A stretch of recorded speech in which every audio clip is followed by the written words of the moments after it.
18वी कविता हिवाळा। डोंगराच्या पलीकडे शेकोटी जळे,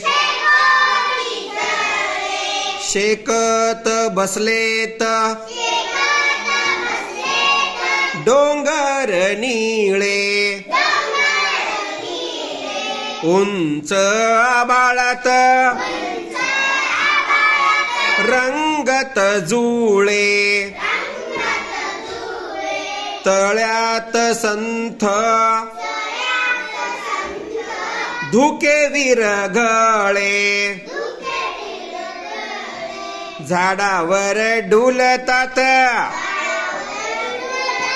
पिवळी पिवळी फुले,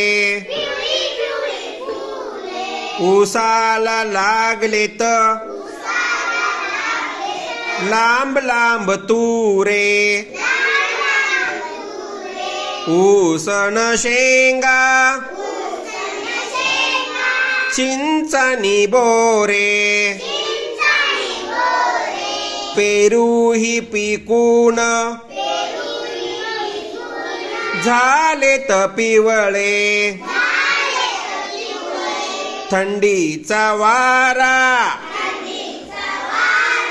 पोटभर चारा, उंडारतो चौखूर गाईचा गोरा। या कवितेचे कवी आहेत अनंत कांबळे।